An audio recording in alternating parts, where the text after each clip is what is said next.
wabarakatuh. Perkenalkan, kami dari kelompok 3 kelas 12 MIPA 5 akan mewawancarai seputar kebijakan pemulihan ekonomi Presiden Megawati Soekarno Putri. Tanpa berlama-lama lagi, langsung saja kita mulai, yang akan dipandu oleh Muhammad Fajri Takwan Nuryanto. Terima kasih kepada Pak Lupa Fadila yang telah menjadi narasumber kelompok 3. Ya, sabar. Langsung saja ke pertanyaan. Boleh. Apakah Bapak masih ingat bagaimana kronologi pada masa pemulihan ekonomi Presiden Megawati pada saat itu? Ya, jadi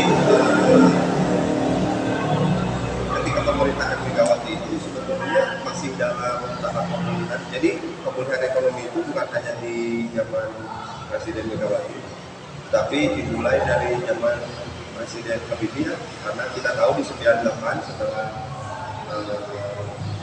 ada krisis moneter, Presiden Soeharto turun dari jabatannya digantikan oleh Habibie, kemudian Abdurrahman Wahid atau Gus Dur dan Megawati. Itu sebetulnya dari 3 presiden itu sebetulnya itu tuh sedang dalam tahap pemulihan ekonomi semua, karena dampak dari krisis moneter tahun 98. Jadi sebetulnya pada masa Presiden Megawati juga masih dalam tahap yang dianggap sulit, karena ekonomi Indonesia masih dalam posisi kesulitan. Hingga pada akhirnya nanti Presiden Megawati mencoba banyak cara, kebijakan yang dikeluarkan untuk memulihkan ekonomi Indonesia saat itu. Contohnya ketika Presiden Megawati pertama menjabat sebagai presiden, inflasi di Indonesia itu masih di angka 13%, terus nilai tukar rupiah terhadap dolar masih di angka 10.000 atau sekitar 9.800 sampai 10.000. Terus poin IHSG hanya di poin 450-an. Jadi itulah awal-awal kondisi ekonomi Indonesia di saat Presiden Megawati menjabat sebagai presiden di Indonesia. Pertanyaan selanjutnya, bagaimanakah penetapan kebijakan pemerintahan Presiden Megawati Soekarno Putri dalam menangani krisis ekonomi Indonesia tahun 2001-2004? Ya, jadi baik lagi ya, karena memang kondisi Indonesia dalam sektor ekonomi sedang masa pemulihan, ya artinya masih dalam kesulitan akibat krisis moneter sebelumnya. Jadi Presiden Megawati itu mengeluarkan instruksi Presiden nomor 5 tahun 2003 yang isinya itu adalah sebuah paket kebijakan ekonomi yang nanti beberapa diantaranya adalah kebijakan tentang efisiensi belanja negara. Terus ada pemutusan hubungan kerja sama dengan IMF. Terus investasi dan layanan perizinan satu atap juga dilakukan oleh Presiden Megawati saat itu. Nah, ketika kebijakan itu dilakukan, memang banyak menimbulkan pro dan kontra, karena bagaimanapun pemerintahan itu ketika mau di masa pemerintahan siapapun pasti menimbulkan pro dan kontra setiap kebijakan yang dikeluarkan. Contohnya dalam kebijakan privatisasi BUMN dan investasi bank-bank yang ada di Indonesia, itu menimbulkan kontra. Dan tetapi kebijakan ekonomi di masa Megawati ini sebetulnya bisa dibilang memperbaiki ekonomi Indonesia, bahkan itu bisa dirasakan ketika Megawati mengakhiri masa jabatannya sebagai presiden. Contohnya tadi saya bilang bahwa tingkat inflasi yang sekitar 15% itu ya bisa diturunkan menjadi 6%. Itu artinya inflasi atau harga barang di Indonesia itu menjadi turun setelah di tahun 2004, yang artinya pengendalian terhadap mata uang yang beredar di masyarakat itu bisa dikendalikan dengan baik. Itu hubungannya dengan inflasi. Kebijakan privatisasi BUMN itu bisa mendapatkan anggaran untuk negara, karena negara saat itu pendapatannya hanya sedikit. Jadi dengan menjual beberapa aset negara atau BUMN itu bisa membuat pendapatan negara jadi naik. Makanya di akhir pemerintahan Megawati, ketika di awal pemerintahan pertumbuhan ekonomi Indonesia hanya 2%, maaf 3% kalau nggak salah, saya lupa, naik menjadi 5%. Jadi meskipun hanya sedikit terhitungnya, tapi setidaknya ada pertumbuhan ekonomi dalam akhir pemerintahan Megawati ini. Dan ditambah dengan adanya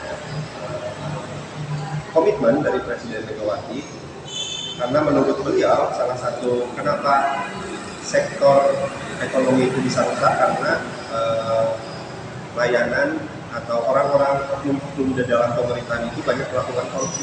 Makanya nanti beliau juga akan menetapkan kebijakan tentang bagaimana pemberantasan korupsi itu dilakukan. Untuk selanjutnya, menurut yang Bapak ketahui, gimana cara Megawati untuk memberantas korupsi pada waktu itu? Nah, dalam kebijakannya memberantas korupsi, Megawati itu terkenal sampai saat ini sebagai presiden yang membentuk Komisi Pemberantasan Korupsi atau KPK, sebuah lembaga independen mandiri yang memang diinstruksikan oleh Megawati sendiri untuk dibentuk. Itu tujuannya agar KPK ini dapat bergerak secara bebas dalam menangani kasus korupsi. Itulah kenapa kita sering mendengar OTT, operasi tangkap tangan, gitu. Karena memang KPK itu dapat menjalankan fungsinya tanpa adanya kepentingan dari pihak lain. Karena balik lagi tadi KPK itu sifatnya independen. Jadi KPK itu diharapkan sebagai lembaga pemberantasan korupsi yang tidak ditumpangi oleh kepentingan orang-orang atau oknum-oknum yang berpengaruh atau berkuasa. Jadi dalam pelaksanaannya KPK itu kita tahu bahwa KPK itu sampai saat ini merupakan salah satu lembaga yang sangat berperan besar, andilnya besar untuk Indonesia dalam penanganan kasus korupsi.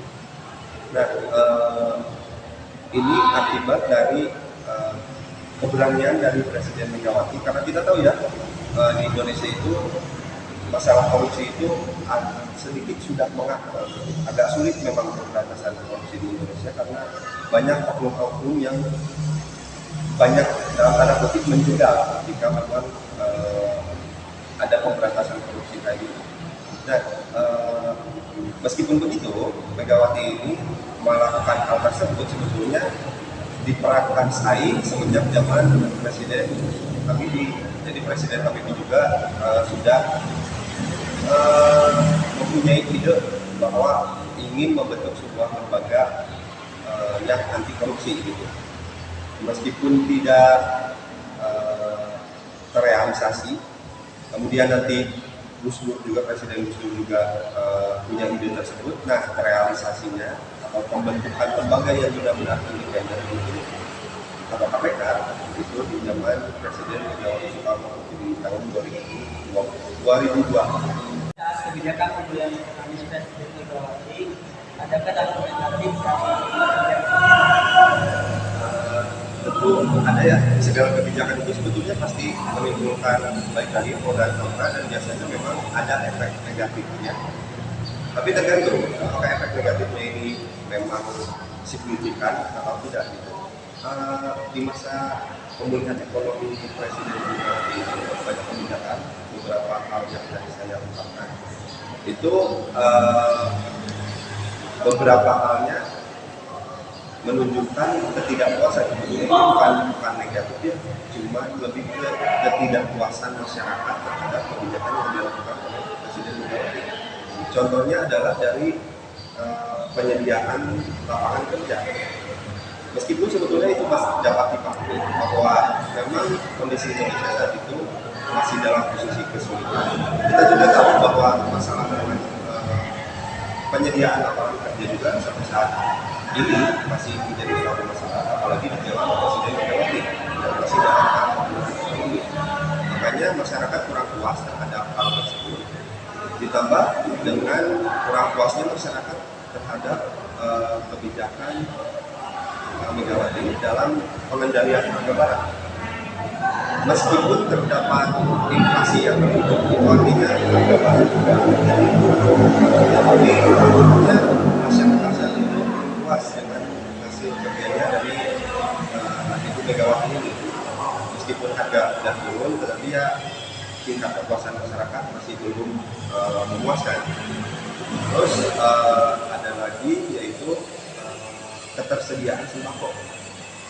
Sembako saat itu memang menjadi, karena kita tahu itu adalah kebutuhan pokok masyarakat Indonesia, jadi ketersediaan di pasar itu terkesan sedikit langka atau susah. Jadinya masyarakat itu merasa mengeluh lah, kenapa sebagai negara agraris, kenapa sembako itu terkesan langka. Nah mungkin yang terakhir dari kebijakan Megawati yang dianggap negatif dalam tanda kutip itu adalah kebijakan privatisasi BUMN.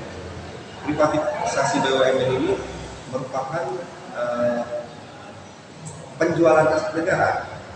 Kita tahu BUMN adalah perusahaan badan usaha milik negara, yang artinya itu adalah aset negara yang kemudian diprivatisasi, yang artinya dibolehkan dijual kepada pihak swasta. Gitu. Jadi bukan milik negara lagi nantinya. Nah, dan yang paling terkenal itu yang sampai saat ini masih terdiam oleh masyarakat Indonesia ini adalah kebijakan Megawati untuk menjual Indosat. Indosat dulunya memang BUMN milik Indonesia, milik negara, yang kemudian nanti dijual ke pihak swasta. Itu yang dirasa merugikan bagi Indonesia, karena yang kita tahu yang namanya aset negara, apalagi sekelas Indosat itu yang menyumbang banyak pendapatan bagi negara, dan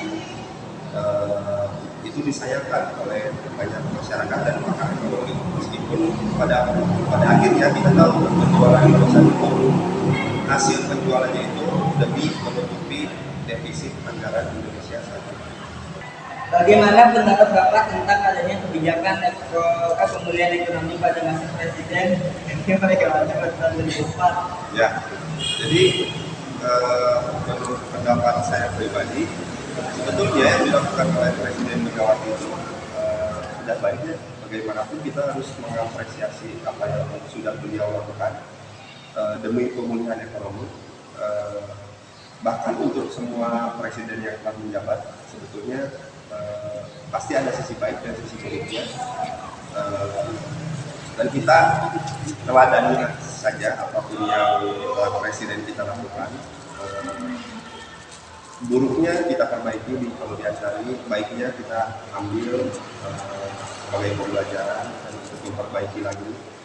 Di masa Presiden Megawati ini sebetulnya apresiasi yang bisa saya katakan adalah karena bagaimanapun tadi yang saya bilang, secara data di akhir masa pemerintahan Megawati ini, Megawati cenderung berhasil menurunkan perekonomian Indonesia. Meskipun dalam tanda kutip tidak sepenuhnya pulih, tetapi ada progres, yang artinya ada proses menuju perbaikan dari yang sebelumnya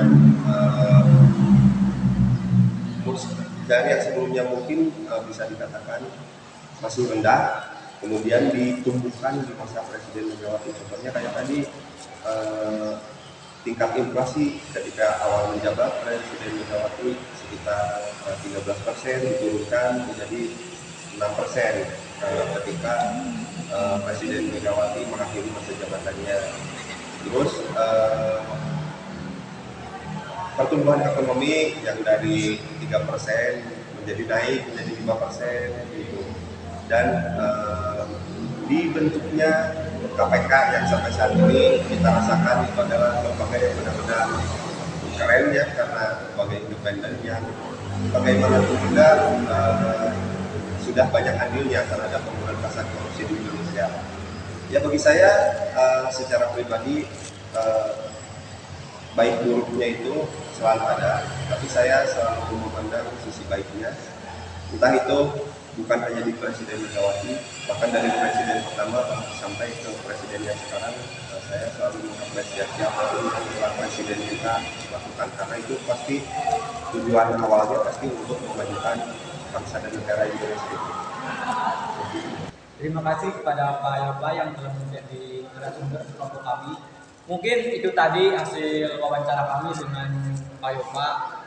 Saya Didi Subagja dan rekan saya M. Fajri, kami undur diri. Kurang lebihnya mohon maaf. Wassalamualaikum warahmatullahi wabarakatuh.